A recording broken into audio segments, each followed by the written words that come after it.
Welcome everyone to Morning Bytes, first one of 2025 with Stu, Jason, and Violet, and we have two wonderful guests.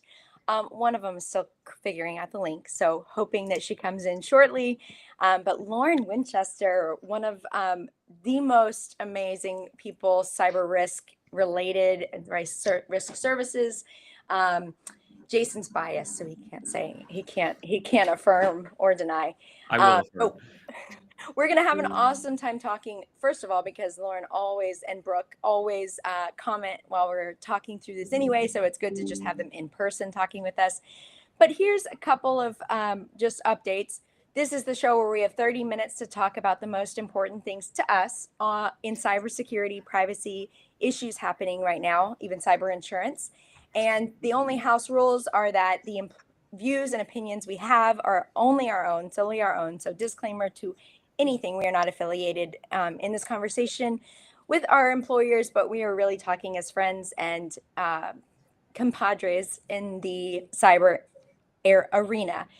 Also, there are no sales. We're here for knowledge, no pitches, and we can also see comments. So please laugh at our jokes because it encourages us. So when you comment on it, it helps us to keep going and have fun with this, and it is fun. So it flies by. So Jason, what's on your news? What's on your news radar today? Well, first, I'm going to officially petition to change this name to the Cyber Compadres because I absolutely love that. But in the news sphere, so there was a supply chain attack that happened on, I think it was Christmas Eve is when it really started, but Christmas Day when things really started rolling. That seems to be just kind of flying under the radar. And what I like about it, I'll kind of share what happened, but for me, this was kind of the next evolution of info stealers. I think last time we talked, I said, hey, 2025 is going to be the year where info stealers takes off. And it started already. So what happened was a cybersecurity company who deals in the data protection space.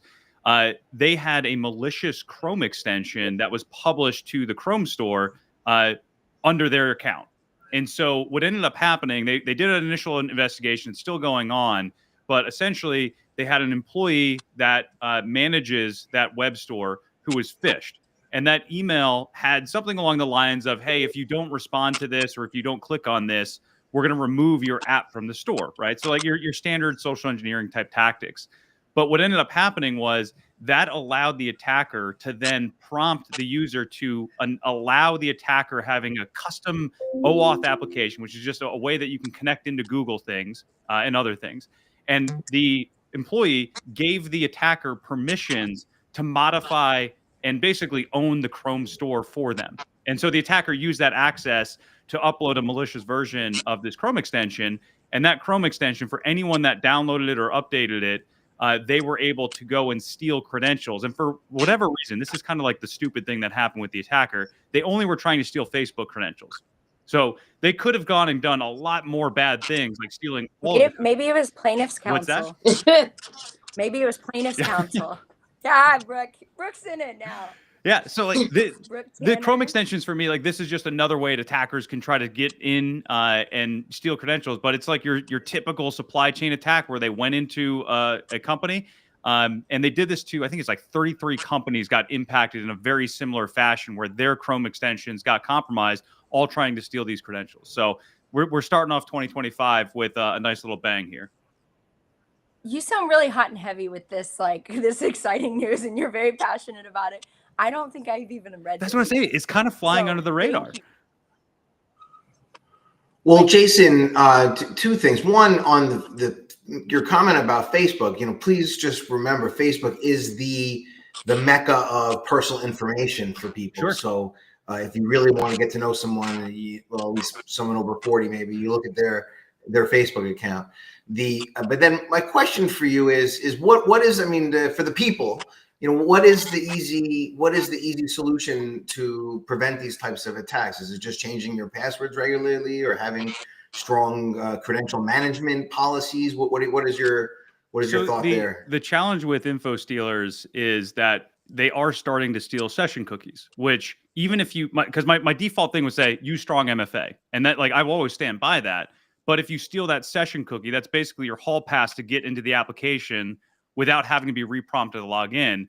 An attacker can steal that, insert it into their own browser, and log in. And so even when you are using MFA, it doesn't really matter. So the key thing is you still want to use unique passwords. You still want to use MFA.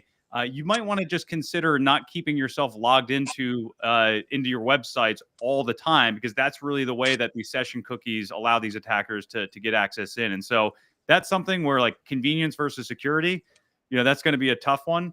But it starts with, make sure that you're not trying to download random Chrome extensions, that you're not giving permissions to different applications that you're installing that you don't need. So it's just being really vigilant and just kind of stick to the basics. And, hopefully you can avoid most of these things. And how are companies able to protect against this? Is there an easy way for companies to restrict what Chrome extensions can be downloaded for employees? Yeah, so it's a lot easier for companies to do this, where, one, you have to make sure that you're using a managed Chrome browser, so that not every company has that.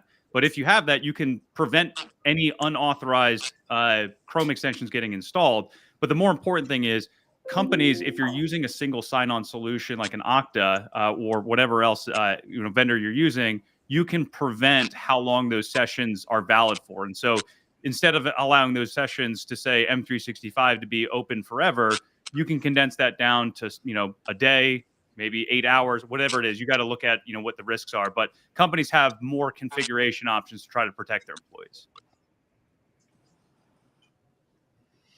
Cookies and hall passes. Got it. Jason just loves a new attack vector. I absolutely do. And, it's cookies. It's seasonal, right? So it's the timing was spot on. Oh, it's like gingerbread. Ew. Cookies or gingerbread attack. I don't know. I'm trying to make something it's not. What's going on in your world, Lauren? Privacy. Bring us to privacy. Oh, I love some good privacy news. So yeah, just after or just before New Year's, HHS OCR on December 27th issued a notice of proposed rulemaking where they're seeking to update for the first time in over 20 years the security rule under HIPAA. And the proposed rule is going to be officially published on Monday, on the 6th, and then the comment period will start for 60 days. And this impacts all HIPAA covered entities and business associates if it, becomes final. And it's also, by extension, impacting all U.S. residents, right? Anyone involved in healthcare, really. And so when I was looking at this, I was kind of like, well, why now, right? It's over 20-year rule. It's been outdated for 20 years because that's how security works. I think it really stems from, Biden's 2023 national cybersecurity strategy. Also, HHS had a healthcare sector cybersecurity concept paper that they did. And so this is feeding off of that. Obviously, there have been tens of thousands of cyber attacks against healthcare organizations since the original rule was published. And the reference security controls are super outdated. What's new in this 400-page proposed rule? It's really getting rid of a distinction between addressable and required controls. So, a lot of the controls were viewed as addressable. They weren't required. They're going to get rid of that. They're going to say a lot of these controls are just required. And you'd have to have limited exceptions to having them in place. They're adding. Lauren, can I ask a quick question? What Yeah. was the first word in the 400 that you control find? What was the first thing that you were curious about? I feel like that really tells us where your head's at in terms of the new MFA. I was just like, are they now requiring basic stuff that everyone should be aware of? And that's what this kind of goes to is nothing is like earth shattering in what's being required, right? Like, you've got requirements for MFA, patch management, network segmentation, limiting login attempts, maintaining an accurate inventory and network of your tech assets. And all of these are consistent with HHS's CPGs, the cybersecurity performance goals. So nothing is new for anybody that's been practicing in the privacy or security space. But what would be new is that making this rule final gives enforcement, OCR something to hang its hat on beyond the existing provisions. I don't know that it would actually increase enforcement because they found other ways to force settlements with anyone who's had a ransomware attack that they wanted to go after, but it does give them much more to hang their hat on from an enforcement perspective. And Lauren, I thought I saw something where it was like, and keep me honest on this, is it 72 hours that they have to be back up and running, for, at least to like critical information from a ransomware attack or outage or something along those lines? And it, yeah, I mean, I think they're trying to get some of those safeguards in place or like those requirements in place. And then during the comment period, it's going to be interesting whether that sticks around. And that would apply to both the healthcare entity and then any of their business associates. So like if they're using like their EMR provider, they got to step up their game to support that recovery then. Is that right? Yeah. But I do anticipate, the rulemaking process is going to not only have comments, but a potential pushback from industry. And so, something like a 72-hour backup and running is really hard to accomplish. As we've seen, many of our healthcare data attacks have gone way past that amount of time. So remains to be seen what can actually stick. We represent a lot of HIPAA covered entities and business associates, and we have conversations with them following incidences about their posture going forward. And we've heard complaints over the years about the ambiguity that there is in the means and methods of cybersecurity being left to the individual company. And it's almost like a guessing game. Like, did you do enough to be to have those goals, as Lauren said, if you're ever in the unfortunate position of being scrutinized.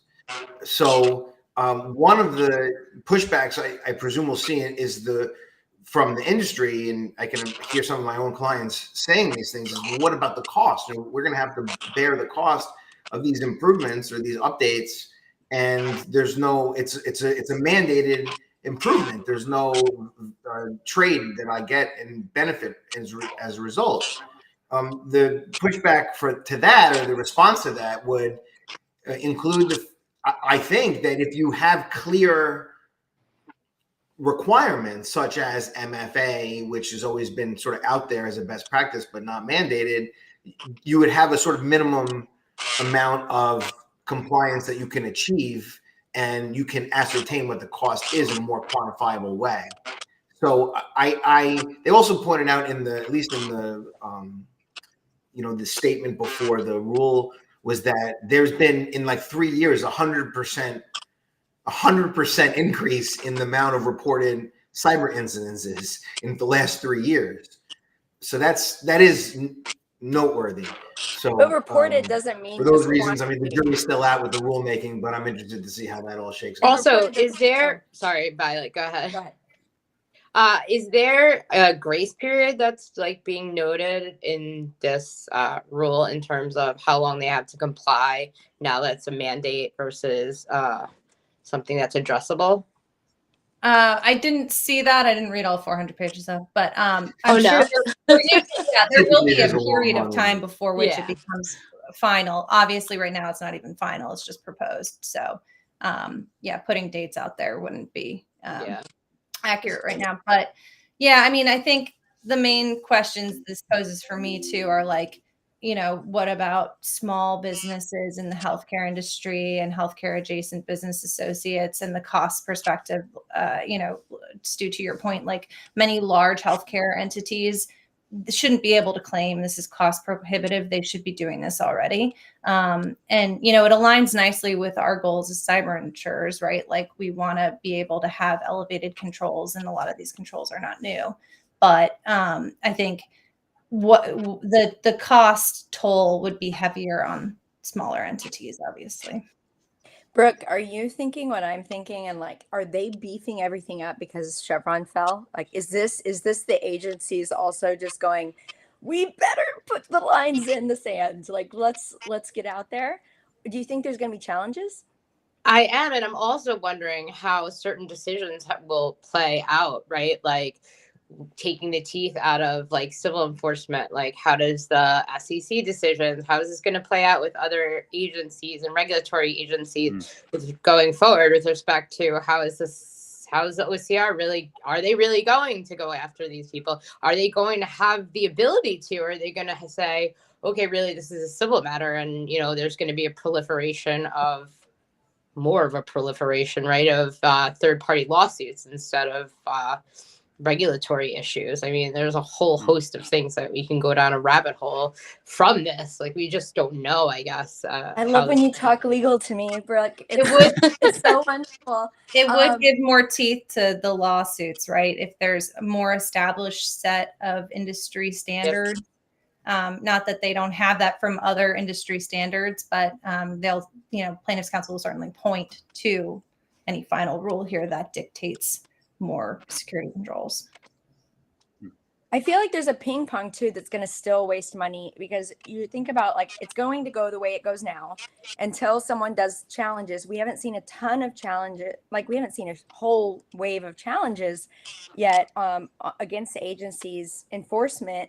But there's got to be some like learning curve that's going to be a year or 3 years of, well, we do it this way. Do we do it the way we were doing it? Do we do it this way? And having to go backwards and rewalk the legal process is going to cost money. Well, let me ask you all. I mean, another observation I've had is that the sophistication of the consumer is far greater now than it ever has been, in as far as cybersecurity issues generally speaking, especially in the healthcare industry. I feel like many of the covered entities would not even enter into an agreement with a business associate that did not maintain certain minimum controls, minimum cybersecurity standards, even before this rule. So just the sort of organic market realities almost force out some of the weaker security folks, because they don't even really get it past the contracting side. I mean, when we give advice to those types of covered entities, we always say, be very careful in your contract, make sure that you're aware of the security controls of your vendor and track them. Meet with them quarterly, or talk about it from time to time. I mean, I think that's true of your clients who are, smart enough to hire good outside counsel too. But I think of a certain size and sophistication within the industry, certainly, but small covered entities probably not going to have done as much vendor due diligence. Well, to me, it comes down to just third-party risk management, right? Because if you're checking what the security controls are as part of the BAA, like, you're doing a third-party, risk assessment essentially of that entity. And the problem that has always existed with third-party risk management is that you're getting a pinky promise from somebody that says, I am interpreting this control the same way you are, and I'm implementing it exactly how you want me to. And that's like, those conversations don't really happen because they're not scalable. And, as we know, even if you have something set up the way that you think it is, more times than not, it's actually not, right? And so I think that it's good from a contractual standpoint. And I do agree, Stu, I think like it will help filter out quite a bit, but I think it's you got to get at that top tier where you have somebody paying close attention, that where you have a robust third-party risk management practice. But for most companies, below a certain threshold, your small, medium-sized businesses, they're just checking the box, if they even know the box exists. That's such a good point, especially from an insurance standpoint. Are we going to see like requirements within those contracts that for the AMR and other third-party vendors, a requirement that, these healthcare organizations are listed as an additional insured on their cyber policies, which I would think, if I'm a third-party risk manager, that's the easiest way to do it, right? Because otherwise it's going to be a lot of ambiguity in coverage, because as we see now, but you're 100% correct. The underwriters are dealing with, okay, this is your vendor now. We don't really know what controls they have in place. This is what they're saying, but we don't really know.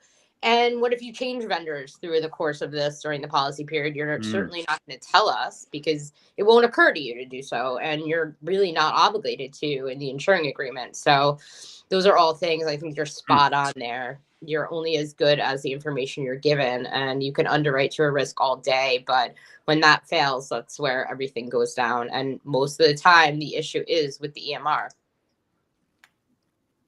And attackers know that. Oh, Like, Exactly. So we have like 10 minutes left. So I want to throw mine out there because instead of, like truth or dare, instead of all of these stories, I went with a actual, I'm going to do a privacy test. And so Stu, do you have your phone? You have I iPhone? do. I volunteered. Okay. he volunteered as trivia. Here's all the emails that I haven't answered while I'm on the LinkedIn. Okay. Now tell us your social security number. Okay. My mother's maiden name is. Okay, so this is something that I figured out last night thanks to our friend Steve Boyce, who we've had on the show before. Friend of the show. Go to settings, Yes. general, and then right where you don't know if you can find it, scroll all the way down to general, like really hidden at the very bottom. It says apps. Under general? No, general. Hold on. Well, now I really practice. Settings. Oh no, sorry. It's under settings. Settings all the way down. Yes, apps. Got it. Click apps. Now find photo. Lauren, you doing it too? All right, photo. Yup. Now click photo and scroll down to the very, very bottom of that section. Yup. And it says enhanced visual. Well, now you made me lose it because I had to go backwards. But what does it say? Enhanced visual something, and it's already opted in for you. Yes. Read what it says. Read it to the It says, class. allow this device to match places in your photos with a global index maintained by Apple, so you can search almost any landmark or point of interest. Oh, That's so terrifying. I have to tell you that is photos? not shocking to me. You're gonna send all your photos back to Apple? Just so Yeah, but do you know how have a better convenient it is to search in that window for like places that I've been to? And I'm sorry, I'm not shocked. I know, but also like there's no transparency. And you remember Apple? They say they had. You just showed it to me. It's very transparent. Well, I mean, but you didn't know how many times. Maybe there was no announcement, but I. You think when you have location services turned off that it wouldn't pick up that. However, I do realize, like, looking at my photos, sometimes they just add in a place, right? And they have for quite some time. Like, it'll be like, my family will be in Cape Cod, let's say, and I'll be like, adventures, they'll send you those stupid videos. They'll be like, adventures in Barnstable. And you're like, well, how do you know I was in there? Like, I didn't even know that's what the town was called, but cool. So I guess it makes sense that was a thing, and it's probably been there for quite some time. But it's not about the places. It's not about you labeling it a place. They're literally taking the place from the image. Oh yeah. That, and it makes sense. Like, that's how they would get it, right? They got it from the internet. They certainly didn't get it from me. Or they got it from the GPS. No, I'm saying they're going into our photos. Right, they're getting it from like my phone's devices. But you think that your location services being off would block that, right? But right. Like I should have realized. If I disable maps, I'm okay, but not if I have to go and disable all the location data collection from each individual app, including photos. See, this is where you just use Google products, and then you just know all your data is already gone anyway. So, well, what about the DNS peace of mind? That's what I mean, bring it back. Jason. That's exactly right. I mean, if you sign on to any major tech platform, it's over. Like, I mean, it's just modern life. I mean, I'm having a hard time, like, if I even want to switch it off right now, right? Because, like, I'm kind of enjoying the memories by location videos. Like, I don't know, I get sappy at night, the kids conk out, and I'm like, I think I miss them. And I'm like, oh, show me memories in London. Oh, it's skiing. Yeah, skiing. Yeah. I think I miss them was the line for me. But I think, Violet, to your point, it's like you don't even know this is happening until, like, you have somebody who is paying attention to privacy flag that. And honestly, I don't even know how you change it because there's so many features that come out. I think it would just cause consumer confusion. what I really want to do, and I was hoping to have this done so I could post it after we talked, was like, I want to write out that experience, but what I really want the front page cover is to be that Apple billboard that used to say, you know, we don't do anything with your data. We take privacy seriously. They've had that whole privacy campaign that they put on the side of buildings, even at privacy conferences, that's like, trust us. Well, trust us to keep doing the same thing everyone else is. Well, it's interesting too, because a lot of like these new AI features that are coming out, a lot of people, and I think Apple is actually one of the leaders in this, is that they're trying to do as much as they possibly can on the device locally so that you don't have to send anything back. But this one does send it back, right? Like, isn't that what it means? Well, maybe it doesn't, right? And I haven't looked into this enough, right? But if you're uploading your photos to iCloud, they're already there, right? So what are they doing with them at that point? I don't know. Like, so wait, this is the part that I saw. So Steve actually sent me a security researcher, not just a privacy person, that looked into this. So I was reading the article, and it said specifically, when it says allow this device to privately match places in your photos with a global index, that indicates it's sending it back. That like that global index maintained by Apple is saying that it's moving off local. That's my understanding. But that's only a comment that I read in. But from like a shock factor, is that any more or less shocking than other social media apps that when you grant permissions, you're granting those apps permissions to knowing to track your activity on every other app that you have on your phone? I mean, once you read that policy and you're like, okay, I mean, what else can you expect at that point? I just want to be able to be illogically mad about privacy. I mean, but in there, when you click learn more, it does say they are hiding IP address, prevents Apple from learning anything about your photos.